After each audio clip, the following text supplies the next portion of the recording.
नमस्कार दोस्तों, कैसे हैं आप सभी लोग। उम्मीद करता हूँ आप सभी लोग जहाँ पर भी होंगे बढ़िया होंगे और स्वस्थ होंगे। Class 12th chapter number 3 matrix यानी कि अवयव। आज से हमारी मैट्रिक्स की क्लास स्टार्ट है। आप सभी लोगों से रिक्वेस्ट है कि चैनल को सब्सक्राइब करके डेली क्लास को अटेंड करिएगा, ठीक है।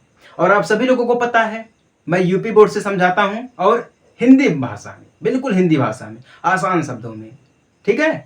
तो आप सभी लोग सबसे पहले एक हेडिंग डाल लीजिएगा, मैट्रिक्स। क्या? मैट्रिक्स, ठीक है ना।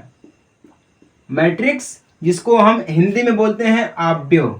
क्या बोलते हैं? अवयव। ये देखिए क्लास 12th का हमारा एक मेन पार्ट है, ठीक है। क्या है? मेन पार्ट है। चूंकि हम स्टार्ट कर रहे हैं तो बेसिक से समझेंगे हम लोग, ठीक ना, बेसिक से समझेंगे। देखिए सबसे पहले मैं आपको ये बता देता हूं कि जो अवयव यानी कि मैट्रिक्स का जो मेन पार्ट है वो क्या है, एम है और एन है, ठीक है। यम का मतलब हो जाता है पंक्ति। क्या है? पंक्ति। और यन का मतलब हो जाता है स्तंभ। क्या हो जाता है? स्तंभ हो जाता है, ठीक ना। अब देखिएगा, पंक्ति को हम इंग्लिश में बोलते हैं रो। क्या बोलते हैं? ROW, रो, ठीक है। और स्तंभ को हम बोलते हैं कॉलम। कॉलम, ठीक है। क्या बोलते हैं? कॉलम बोलते हैं। और एक चीज मैं आपको और बता रहा हूं, आपको शायद पता हो या ना हो, लेकिन मैं बता रहा हूं कि जो हमारी पंक्ति होती है या यम होता है, इसको हम बोलते हैं वास्तविक। क्या बोलते हैं? वास्तविक बोलते हैं, ठीक ना। और जो हमारी यन होती है इसको हम बोलते हैं काल्पनिक। क्या बोलते हैं? काल्पनिक बोलते हैं, ठीक है। काल्पनिक यानी कि इमेजिनरी, वास्तविक यानी कि रियल, ठीक ना। जैसे कि आप रियल पार्ट है, ठीक ना, इमेजिनरी पार्ट है, ये वही हमारा दिया गया है। तो इन सभी को मिला करके हमारी एक डिफिनेशन बनती है जिसको हम बोलते हैं मैट्रिक्स या अवयव बोलते हैं, ठीक है। मैट्रिक्स की डिफिनेशन है कि यम और यन संख्याओं को, यम पंक्ति और यन स्तंभ को हम एक आयताकार सारणी में रखते हैं, व्यवस्थित करते हैं, जिसको हम बोलते हैं यम गुणे यन। क्या बोलते हैं? यम गुणे यन अवयव कहते हैं, ठीक है ना। यही हमारा होता है। अवयव का मतलब हो जाता है कि यम यन जो हमारी दो संख्याएं दी रहती हैं, यम पंक्ति और यन स्तंभ को व्यवस्थित करने में जो आयताकार सारणी मिलती हमें है उसको बोलते हैं यम गुणे यन की मैट्रिक्स। क्या बोलते हैं? यम गुणे यन की मैट्रिक्स बोलते हैं, ठीक है ना। डिफिनेशन आपको समझ में आ गया ना। जो मैट्रिक्स का मेन पार्ट है वो आपको समझ में आ गया कि नहीं आ गया? क्योंकि हम बेसिक से स्टार्ट कर रहे हैं तो हम सब कुछ क्लियर कर देंगे, ठीक ना। अब देखिएगा, दूसरी चीज ये होती है एलिमेंट। क्या होती है? एलिमेंट। एलिमेंट मैट्रिक्स, ठीक ना। मैट्रिक्स यक्स लगा देते हैं हम, एलिमेंट मैट्रिक्स। एलिमेंट का मतलब ये हो जाता है कि अवयव। क्या होता है? अवयव। अवयव मैट्रिक्स यानी कि अवयव, ठीक ना। क्या होता है? अवयव की अवयव। ये क्या होता है? अवयव मतलब क्या हो जाता है कि जैसे कि अभी हम लोग क्लास 11th में पढ़े हैं एक सेट, और इससे पहले हम लोग पढ़े हैं क्लास 12th में रिलेशन एंड फंक्शन, ठीक ना। उसमें हम लोग जब भी कोई सेट लेते थे, जब भी या कोई रिलेशन लेते थे, तो उसमें हम लोग क्या देखते थे? अवयव को, यानी कि कंपोनेंट को देखते थे, ठीक ना। तो जो समुच्चय के अंदर जितने भी हमारे अवयव रहते हैं उन्हीं को हम बोलते हैं एलिमेंट, यानी अवयव बोलते हैं, ठीक है। बस कुछ वही हमारा मैट्रिक्स में भी दिया गया है। मैट्रिक्स जो हमारा है ना, जो हमारा मैट्रिक्स है यम यानी मैट्रिक्स जो हमारा है ना, इसमें 3-4 हमारे चैप्टर आके मिलते हैं। एक तो हमारा सेट मिलता है यानी कि समुच्चय मिलता है, एक तो हमारा रिलेशन एंड फंक्शन मिलता है, ठीक ना। और एक जो हमारा मिलता है वो क्या है? सारणी है। क्या है? सारणी या सारणिक।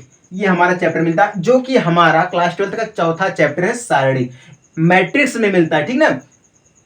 क्लियर ना? मैट्रिक्स में मिलता है। चलिए यहां तक क्लियर है ना। एलिमेंट क्या होता है मैं आपको फिर से एक बार बता रहा हूं। एलिमेंट का मतलब ये हो जाता है कि जो मैट्रिक्स को हम लोग एक क्रम में रखते हैं, उस क्रम में जो हमारे मैट्रिक्स यानी कि जो संबंध और फलन रहते हैं, ठीक ना, संबंध और फलन रहते हैं, उनके जो अवयव रहते हैं उसी को हम बोलते हैं एलिमेंट या अवयव बोलते हैं, ठीक ना। और याद रखिएगा हमेशा अवयव को हम रखते हैं बड़े कोष्ठक में, ठीक ना।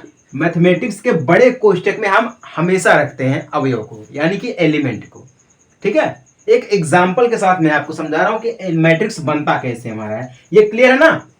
चलिए मैं एक एग्जाम्पल के साथ आपको समझा रहा हूं कि मैट्रिक्स हमारा बनता क्या है और उसके जो एलिमेंट है वो क्या है। ठीक ना? क्या एलिमेंट समझा रहा हूं। देखिए हमारे पास मान लीजिए कोई मैट्रिक्स है ए, यहां पे देखिए क्या दिया गया है, बड़े ब्रैकेट में। हम बोले ना आपसे मैट्रिक्स को हमेशा हम बड़े ब्रैकेट में रखते हैं। कहां पे रखते हैं? बड़े ब्रैकेट में रखते हैं। ठीक ना? तो मान लीजिए हमारे पास कोई संख्या दी गई है ए बी सी, ठीक ना, उसके बाद -1 एंड डी फिर ई, ये हमारे पास एक संख्या दी गई है। ठीक ना, मैट्रिक्स के अंदर। तो ये जो संख्या दी गई है A B C -1 D and E, ये जो संख्या दी गई है ना, इसी को हम बोलते हैं एलिमेंट। क्या बोलते हैं? एलिमेंट बोलते हैं। जो अंदर रहता है उसी को एलिमेंट या अवयव बोलते हैं। किसकी? मैट्रिक्स की। ठीक ना, किसकी? मैट्रिक्स की बोलते हैं। क्लियर ना? तो यही हमारा होता है कंपोनेंट, यानी कि अवयव या एलिमेंट होता है। ठीक ना? और ये हमारी पूरी की पूरी क्या होती है? एक मैट्रिक्स होती है। क्या होती है? पूरी की पूरी एक मैट्रिक्स होती है, यानी कि अवयव होता है। समझ में आ गई बात ना? यहां तक किसी को कोई दिक्कत? देखिए बहुत ही आसान शब्दों में मैं आपको समझा रहा हूं, बहुत ही आसान शब्दों में। अब एक चीज मैं आपको और बताऊं, ये जो हमारा जीवन है, ये जो हमारा शरीर है ना, ये भी एक समुच्चय है, ये भी एक मैट्रिक्स है। इसके अंदर बहुत सारे एलिमेंट हैं। ठीक ना? अच्छाई है, बुराई है, दुख तकलीफ, हर चीज है। ठीक ना? ये पूरा मैट्रिक्स है कि जो हमारी पूरी बॉडी है, पूरी मैट्रिक्स है। इसके अंदर बहुत सारी चीजें समाहित हैं। ठीक है, सामूहिक है। क्लियर ना? ये होता है मैट्रिक्स। और किसी को कोई डाउट यहां पर है? एलिमेंट। चलिए मैट्रिक्स का हमारा जो पहला पॉइंट था वो था एलिमेंट मैट्रिक्स। ठीक ना? क्या था? Element matrix. हेडिंग आप सभी लोग डाल लीजिएगा। ठीक है, जो कि हम यहाँ पे डाले थे हेडिंग। अब दूसरा पॉइंट यहाँ पर है, ये है कि दूसरा पॉइंट है ऑर्डर ऑफ ए मैट्रिक्स। हम ले लेते हैं। ठीक ना?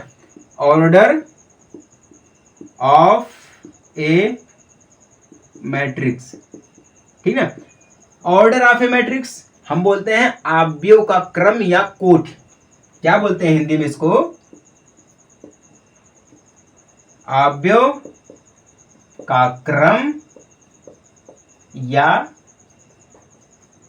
कोटि। क्या?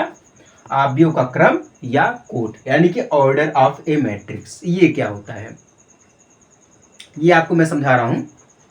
देखिए मान लीजिए हमारे पास जो है यम पंक्ति है और यन स्तंभ है। इन दोनों को जब हम यम गुणे एन के फॉर्म में लेकर आते हैं, यानी कि रूप में लेकर आते हैं, हम उसको बोलते हैं ऑर्डर ऑफ ए मैट्रिक्स। ठीक ना? क्या बोलते हैं? ऑर्डर ऑफ ए मैट्रिक्स बोलते हैं। इसकी डिफिनेशन मैं आपको बता रहा हूं कि यदि किसी अवयव में यम पंक्ति तथा यन स्तंभ है तो उसे हम यम गुणे यन का क्रम क्या बोलते हैं? क्रम का अवयव बोलते हैं। ठीक ना? क्या? यम पंक्ति और यन स्तंभ, यदि किसी अवयव में यानी कि किसी भी मैट्रिक्स में यम पंक्ति और यन स्तंभ को जब हम यम गुणे यन के क्रम में लेकर आते हैं तो उसी को हम बोलते हैं अवयव का क्रम या कोटि। क्या बोलते हैं? अवयव का क्रम या कोटि, यानी कि ऑर्डर ऑफ ए मैट्रिक्स। ठीक ना? किस फॉर्म में, किस रूप में लेकर आते हैं? यम गुणे यन के रूप में लेकर आते हैं। ठीक ना? एक एग्जाम्पल है, मान लीजिए हमारे पास एक मैट्रिक्स दी गई है ए। ठीक ना? फिर इसमें एलिमेंट दिए गए हैं 2 3 4। ठीक ना? क्या है? 2 3 4 दिया गया है। उसके बाद 5 6 1 दिया गया है। ठीक ना? तो ये दिया गया है। तो यहाँ पे आपको समझने की यह जरूरत है सबसे पहले कि हमारा यम क्या होता है और यन क्या होता है। हम आपको बताए ना, यम हमारा पंक्ति होता है, यन हमारा स्तंभ होता है। ठीक है? तो हम इसमें देखेंगे कि हमारा पंक्ति कौन है, स्तंभ कौन है, यानी कि रो कौन है और कॉलम कौन है। ये भी तो हमें देखना जरूरी है ना। देखिए ये जो हमारी लाइन दी गई, जो हम यहाँ पे निशान बना रहे हैं, यानी कि ये जो चीजें दी गई हैं, इसको हम बोलते हैं यम। क्या बोलते हैं? यम, यानी कि रो। क्या बोलते हैं? रो बोलते हैं। ठीक ना? अब ये जो हमारा दिया गया है, ये इसको हम बोलते हैं क्या? एन, यानी कि कॉलम। क्या बोलते हैं? कॉलम बोलते हैं। ठीक ना? 1 2 3। तो हमारी ये कौन सी मैट्रिक्स है? ये कौन सी मैट्रिक्स हमारी है? ये हमारी मैट्रिक्स है यम गुणे यन, यानी कि 3 गुणे 2 की। कौन सी है? 3 × 2 की, यानी कि कितने कॉलम है? 1 2। कितने कॉलम है? 1 2, तो 2 हमारे ये हो गया। और हमारे पास रो कितना, यानी कि पंक्ति कितनी है? 1 2 3, 1 2 3 पंक्ति है, ठीक ना। पंक्ति को हम ऐसे गिनेंगे 1 2 3, और स्तंभ कितने हैं? 1 2। जो खड़ा खड़ा है उसको हम बोलते हैं स्तंभ। क्या बोलते हैं? स्तंभ। देखिए ये खड़ा खड़ा है ना, ये हमारा खड़ा है कि नहीं खड़ा है, इसको हम बोलते हैं स्तंभ। और जो हमारी पंक्ति, ये है पंक्ति, ठीक ना। तो 1 2 3, 3 हमारी पंक्ति हो गई है और 2 हमारा स्तंभ हो गया। याद रखिएगा, पंक्ति को हम पहले और स्तंभ को बाद में लिखते हैं, ठीक ना। यानी कि यम गुणे यन। कौन सी मैट्रिक्स है ये? इसका ऑर्डर क्या है? कौन सी कोट की मैट्रिक्स है ये? 3 × 2 की मैट्रिक्स है। कौन सी है? 3 × 2 की, ठीक ना। इसी को हम बोलते हैं ऑर्डर ऑफ ए मैट्रिक्स। क्या बोलते हैं? Order of A matrix. यहां तक किसी को कोई दिक्कत है, किसी भी प्रकार का दिक्कत हो तो वह हमें बता सकता है, ठीक ना। चलिए आगे बढ़े अब हम। चलिए 1 2 एग्जाम्पल और मैं ले लेता हूं। अगर मान लीजिए हमारे पास कोई मैट्रिक्स दी गई है बी, ठीक ना। इसमें संख्या हमारे पास दी गई है 2 4, ठीक ना। उसके बाद दिया गया है 3 7, ठीक ना। बस यहीं तक दिया गया है। तो ये कौन सी कोट की मैट्रिक्स है? आप हमें ये बताइए, ये कौन सी कोट की मैट्रिक्स है? पता है आप सभी लोगों को? हाँ जी पता है, ये 2 × 2 की है। कौन सी है ये? 2 × 2 की, क्योंकि जो हमारा रो है, यानी कि जो पंक्ति है वो भी हमारा 2 है, और जो हमारा स्तंभ है, स्तंभ वो भी हमारा 2 है। तो ये कौन सी हो गई? 2 × 2 की। कौन सी हो गई है? 2 × 2 की। इसी को हम बोलते हैं ऑर्डर ऑफ ए मैट्रिक्स, यानी कि कोट पहचाननी चाहिए, ठीक ना। हम मैट्रिक्स को हमेशा एक लाइन में लेके चलते हैं। कैसे लेके चलते हैं? एक लाइन में लेकर चलते हैं, ठीक ना। तो इसी को बोलते हैं ऑर्डर ऑफ ए मैट्रिक्स। कौन सी कोट की है ये? 3 × 2 की। और ये कौन सी है? 2 × 2 की, ठीक ना। यहां तक क्लियर है? किसी को कोई दिक्कत है? अगर किसी को कोई दिक्कत नहीं है तो बहुत बढ़िया है, ठीक ना। चलिए एक कुछ एक्स्ट्रा में नोट मैं आपको करा रहा हूं। देखिए ये होता है, यदि किसी आव्यूह का जो क्रम है ना यम × यन, तो उस आव्यूह में जो पंक्तियों की संख्या होती है और स्तंभों की जो संख्या होती है ना, वो क्या होती है? यम और यन होती है। कौन सी होती है? यम और यन होती है। मैट्रिक्स में जब भी कोई मैट्रिक्स होती है यम × यन की, तो जो यहाँ पे हम आपको बोले ना, जो हमारा यम है वो क्या है? पंक्ति है, और जो यन हमारा वो क्या? स्तंभ है। हम आपको बोले हैं ना, तो यही होता है एक्स्ट्रा में, ठीक है। एक और मान लीजिए हमारे पास कोई एक्स्ट्रा में दिया है, यदि किसी अवयव में जो हमारा यम पंक्ति है और यन स्तंभ है, तो उस अवयव में जो अवयव की संख्या होगी, ठीक ना, इसमें जो अवयव की संख्या होगी, अगर मान लीजिए हमारा यम पंक्ति है और यन स्तंभ है, ठीक ना। यहाँ पर मान लीजिए ये हमारा क्या है? पंक्ति है, और ये जो हमारा स्तंभ है, ठीक ना। अब जब ये होगा, इनमें जो संख्या होगी, अवयव की जो संख्या होगी वो कौन सी होगी? यम यन की होगी। कौन सी होगी? यम यन की संख्या होगी, ठीक है। अब ये यम यन यहाँ पे डायरेक्ट ऐसे कैसे आ गया बिना मल्टीप्लाई का? ठीक ना, कुछ लोग कंफ्यूज हो रहे होंगे, लेकिन आप कंफ्यूज बिल्कुल भी मत होइएगा, बिल्कुल भी मत होइएगा, ठीक ना। ये चीज मैं आपको समझा रहा हूं, अभी तुरंत समझा रहा हूं। बस आपको एक हेडिंग डालनी है, रिप्रेजेंटेशन ऑफ ए मैट्रिक्स, ठीक ना। क्या? रिप्रेजेंटेशन ऑफ ए मैट्रिक्स, यानी कि अवयव का निरूपण। क्या है? तीसरा पॉइंट है, ठीक ना। वो क्या है? अवयव का निरूपण, यानी कि representation, representation of A matrix, ठीक ना। यानी कि किसका? अवयव का निरूपण, ठीक ना। क्या है? अवयव का निरूपण। हम कैसे पहचानेंगे कि ये हमारी मैट्रिक्स दी गई है, यानी कि अवयव है, ठीक ना। कैसे पहचानेंगे कि ये हमारा अवयव है और ये हमारा मैट्रिक्स नहीं है? कैसे हम पहचानेंगे? उसके लिए मैं कुछ बेसिक चीजें बता रहा हूं, ध्यान दीजिएगा। जो अंग्रेजी वर्णमाला के बड़े अक्षर होते हैं, जैसे कि ए हो गया, बी हो गया, सी हो गया, ठीक ना, एक्सेट्रा, मान लीजिए ईटीसी, यानी कि एक्सेट्रा, ठीक है। तो ये जो होते हैं ना, ए बी सी, अंग्रेजी वर्णमाला के जो बड़े अक्षर होते हैं, ये रिप्रेजेंट करते हैं मैट्रिक्स को। किसको? ये रिप्रेजेंट करते हैं मैट्रिक्स को। क्लियर है ना? जब भी अंग्रेजी वर्णमाला के बड़े अक्षर आपको दिख जाएंगे तो आप समझ जाइएगा कि ये हमारी मैट्रिक्स है, ठीक ना। अब देखिएगा, जो एलिमेंट होते हैं, यानी कि जो अवयव होते हैं, उसको हम कैसे रिप्रेजेंट करेंगे। देखिए, अंग्रेजी वर्णमाला के जो छोटे अक्षर होते हैं, यानी कि ए हो गया, बी हो गया, सी हो गया, एंड एक्सेट्रा, और भी बहुत सारे, ठीक ना, ये रिप्रेजेंट करते हैं एलिमेंट को। किसको? एलिमेंट, यानी कि अवयव, किसको? अवयव को रिप्रेजेंट करते हैं। क्लियर है ना?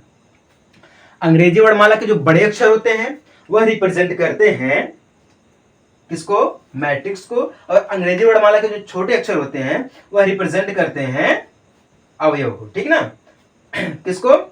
अवयव को रिप्रेजेंट करते हैं। और याद रखिएगा, हम आपको बोले हैं कि जो मैट्रिक्स में हमारा दायां रहता है, जो हमारा मैट्रिक्स में दायां रहता है, ठीक ना, दायां अंक रहता है, उसको हम स्तंभ करते हैं, और जो हमारा बायां रहेगा उसको हम पंक्ति बोलते हैं। ठीक ना? बाएं को हम पंक्ति बोलते हैं और दाहिने को हम स्तंभ बोलते हैं। क्या बोलते हैं? स्तंभ, जैसे कि हम आपको बताए हैं। ठीक ना? मेन चीज हमारा क्या समझना है? पंक्ति और स्तंभ, यानी कि रो और कॉलम को हमें मेन तरीके से समझना है। ठीक ना? बिना इसके हम समझ नहीं पाएंगे। क्या है? बिना इसके हम समझ नहीं पाएंगे। ठीक ना? ये समझ में आ गया कि नहीं आ गया? मैट्रिक्स को रिप्रेजेंट करेगा अल्फाबेट जो हमारा रहता है अंग्रेजी वर्णमाला का बड़ा अक्षर, और अल्फाबेट जो हमारा रहता है अंग्रेजी वर्णमाला का छोटा अक्षर। ठीक ना? ये किसको? एलिमेंट को। क्लियर है ना? चलिए, एक मैं आपको फॉर्मूला बता रहा हूं, उसको याद करिएगा। फॉर्मूला हमारा बनता कैसे है देख लीजिएगा। वो है A is equal to AIJ, ठीक ना, M गुणे N। ये हमारा क्या है? एक फॉर्मूला है मैट्रिक्स का। याद कर लीजिएगा सूत्र, मैं इसको लिखा रहा हूं यहां पर, ध्यान दीजिएगा। ये सूत्र है। ठीक ना? अब इस सूत्र को हम एक बार चाहते हैं कि आप समझ सके, एक बार में समझाना चाहता हूं मैं। ठीक है? अगर नहीं समझ में आएगा तो मैं उसको बार बार कोशिश करूंगा समझाने की, बट फोकस आप पहले ही बात करिएगा। ठीक है? अब देखिएगा, जब हमारे पास मान लीजिए कोई मैट्रिक्स दी जाती है, क्या है? A11, ठीक ना, उसके बाद A12, फिर A13, A21, A22 and A23, A31, A32, A33। ठीक ना? ये क्या है? M गुणे N। ये कौन सी मैट्रिक्स है? हमें ये बताइए आप कि यह कौन सी मैट्रिक्स है? ये कौन सी मैट्रिक्स है? ये मैट्रिक्स हमारी है 3 गुणे 3 की। ठीक है? कौन सी मैट्रिक्स है ये? 3 गुणे 3 की। अब हम इसको कन्वर्ट ऐसे कर सकते हैं, ये हमारा कौन सा? 3 स्तंभ और 3 कॉलम इसमें। ठीक ना? अगर हम चाहेंगे इसको कन्वर्ट करेंगे कैसे करके? A11, A12 एंड A13, ठीक ना, फिर A21, A22 एंड A23। कौन सा? A23। ठीक ना? A31, A32, ठीक ना, फिर A33। क्या? A33। ये भी हमारे 3 गुणे 3 की है। कौन सी? 3 गुणे 3, यानी कि M गुणे N। ठीक ना? ये कौन सी मैट्रिक्स है? 3 गुणे 3 की मैट्रिक्स है। ठीक ना? हम आपको क्या समझाना चाहते हैं? इस फॉर्मूले को ध्यान दीजिएगा, हम आपको उस फॉर्मूले को समझाना चाहते हैं। ठीक ना? ये मान लीजिए हमारे पास एक मैट्रिक्स दी गई है। ठीक ना? अब मान लीजिए ये भी हमारा एक फॉर्मूला है, ध्यान दीजिएगा, रिप्रेजेंट करने के लिए मैट्रिक्स को। ये भी हमारा एक फॉर्मूला, कहीं ना कहीं आप इसको पढ़े होंगे। ठीक ना? कहीं ना कहीं पढ़े होंगे, लेकिन ध्यान में नहीं अगर है तो आप बिल्कुल विस्तार से देखिए, आपको समझ में आएगा। ठीक है? अब मान लीजिए हमारे पास एक मैट्रिक्स दी गई है, क्या करके दिया गया है? 20, ठीक ना, 10 एंड 14। ठीक है? उसके बाद दिया गया है 25, 50, 70। ठीक है? फिर दिया गया है 10, 15, 18। ठीक ना? अब ये कौन सी मैट्रिक्स हमारी दी गई है? ये मैट्रिक्स दी गई है 3 गुणे 3 की। कौन सी है? 3 गुणे 3 की। अब देखिएगा, ये जो हमारा 20 दिया गया है ना, इसको बोलते हैं हम A11। A11 is equal to क्या है? 20। ठीक ना? ये फॉर्मूला, अगर मैट्रिक्स आपको इस टाइप की दी गई है तो आप इस फॉर्मूले को याद करिएगा। और इस फॉर्मूले में अगर पूछ दिया मैट्रिक्स, मान लीजिए कि इसमें से A33 किस नंबर पर है, ठीक ना, बोल दिया A33 किस नंबर पर है इस मैट्रिक्स में, तो आप क्या कहेंगे? तुरंत कहेंगे ये जो 18 दिया गया है यही हमारा है। ठीक है? तो 18, A33 कहां पर है? एकदम लास्ट में है। तो हम इसको ऐसे करते हैं, रिप्रेजेंट करते हैं। ठीक ना? अगर पूछ दिया A21 कहां पर दिया गया है, तो A21 कहां पर दिया गया है? 21 कहां पर है? ये 21 है ना, ये 21 है ना, A21 यहां पर दिया गया, तो A21 यानी कि 25 हो जाएगा। ठीक ना? ये भी एक फॉर्मूला है। ठीक ना। और ये जो फॉर्मूला है ना वो यहीं से बन के गया, तो सबसे पहले आप इसको समझिएगा। जब आप इस फॉर्मूले को समझ जाएंगे तो ये आसान हो जाएगा आपके लिए, ठीक ना। इसलिए हम डायरेक्ट आपको इस फॉर्मूले पर लेकर आए हैं, इसको लिखने के बाद, ठीक ना। तो आप ऐसे इसको रिप्रेजेंट करिए ना। A11 है, A11 इसको हम बोलते हैं 12, 13, 21, 22, 23, उसके बाद 31, 32, 33 ऐसे बोलते हैं ना हम इसको। आप इसको रट लीजिए, याद कर लीजिए। ये मैट्रिक्स का एक स्तंभ है, यानी कि कॉलम, यानी कि जड़ है ये। समझ में आई बात ना। तो आप इसको बिल्कुल बेसिक से समझिए ना, बिल्कुल बेसिक से समझिए। क्लियर है ना। तो ये हमारा 11 हो गया, 12 हो गया, 13 ऐसे हमारा चलता रहेगा ये। क्लियर है यहां तक। अब देखिएगा यहां पे जो बात की जाती है, अब ये क्लियर है ना। अब आइए हम थोड़ा इस फॉर्मूले पर क्या करते हैं, प्रकाश डालते हैं। यहां पे देखिए क्या दिया गया, आई दिया गया, जे दिया गया, दो नए अक्षर आ गए हैं, आई और क्या है, जे। ये दो नए हमारे लिए आए, बिल्कुल नया हमारा है, ये है आई जे। आई जे क्या होता है, देखिएगा जो हमारा A11 में पहला अक्षर होता है इसको बोलते हैं आई, और जो दूसरा होता है इसको बोलते हैं जे, ठीक ना। अब याद रखिएगा, जो पहला होता है उसको हम बोलते हैं आई, और जो दूसरा होता है उसको बोलते हैं हम जे, ठीक ना। अब अगर हम आपसे पूछेंगे कि इसमें A32 में आप बताइए आई कौन सी संख्या है और जे कौन सी संख्या है, तो आप क्या बताएंगे, फटाक से बताएंगे। जो हमारा 3 है वो क्या है, आई है, और जो हमारा 2 है वो क्या है, जे है। क्योंकि जो पहले वाला होता है, यानी कि जो अगर ऐसे देखेंगे तो ये हमारा बायां पड़ जाएगा, ठीक है। कौन सा, ये बायां वाला। जब हमारा ये बायां वाला पड़ जाएगा तो बाएं वाले को हम क्या बोलते हैं, पंक्ति। आए क्या बोलते हैं, बाएं वाले को हम बोलते हैं पंक्ति बोलते हैं, ठीक ना, यानी कि रो बोलते हैं। इसको भी हम रो ही बोलेंगे, ठीक ना। आई, अब ये हमारा जे हो जाएगा, ठीक ना। जो हमारा आई होता है वो m इज इक्वल टू आई होता है। अगर यम हमारा पंक्ति है तो आई भी हमारा पंक्ति है, ठीक ना। और जो हमारा जे होता है वो n इज इक्वल टू जे होता है। अगर n हमारा कॉलम है तो जे भी हमारा कॉलम है। इसलिए जो हमारा बायां वाला होता है वो क्या होता है, पंक्ति होता है, और जो दाहिना वाला होता है वो क्या होता है, जे होता है। क्या होता है, जे होता है। क्लियर है यहां तक ना, आई जे, ये क्लियर होगा कि नहीं हो गया। इसीलिए हम आपको बोले हैं, ठीक है। ए जो हमारी पूरी मैट्रिक्स दी गई है, और ये जो बीच में हमारा कंपोनेंट ए लगा है, एलिमेंट ए दिया गया, ए ना, वो यही ए दिया गया, ए ए ए ये सब दिया गया ना। इसी फॉर्मूले से मिलकर के हमारा ये नया फॉर्मूला बना है। समझ में आ गई बात ना। ये जो हमारा ए है वो ये नंबर दिया गया, ए ए ए, ठीक ना। आई जो हमारा है वो क्या है, हमारा रो है, ठीक ना। जे हमारा क्या है, वो कॉलम है, ठीक है, यानी कि पंक्ति और स्तंभ है। बाकी हम गुणन की मैट्रिक्स है, ठीक ना। ये जो हमारा पूरा मैट्रिक्स दिया गया है, तो ये आपको समझ में आया कि नहीं समझ में आ गया। इसी को हम बोलते हैं अवयव का निरूपण या रिप्रेजेंटेशन ऑफ ए मैट्रिक्स। क्या बोलते हैं, रिप्रेजेंटेशन ऑफ ए मैट्रिक्स बोलते हैं, ठीक है। किसी को कोई दिक्कत अभी यहाँ पर, अगर किसी को कोई दिक्कत हो रही है भाई, अगर यहाँ पर किसी को भी कोई भी दिक्कत हो रही है, किसी भी प्रकार की हो रही है, तो हमें कमेंट में बता सकते हैं, ठीक ना। चलिए एक और थोड़ा सा बेसिक समझा देता हूं। बेसिक रूल एक और है, ध्यान दीजिएगा। जैसा कि हमने यहां पर इसको लिखा है, अगर हम लिखना चाहेंगे तो लिख सकते हैं A11, ठीक ना, A12, A13, ठीक ना। फिर उसके बाद हम लिख सकते हैं यहां पर है A1n या n1, क्या 1n या n1, ठीक ना, A n1, ठीक ना। उसके बाद A21, A22, A23, फिर AN2, ठीक है, क्या n2, ठीक है। फिर A31, A32, A33, फिर AN3, क्या है, AN3। फिर ये सब डॉट डॉट में डॉट डॉट डॉट डॉट, ध्यान दीजिएगा, डॉट डॉट। फिर ये डॉट डॉट लगाएंगे, यहाँ पर भी डॉट डॉट, यहाँ पर भी डॉट डॉट, फिर यहाँ पर भी डॉट डॉट, ठीक ना।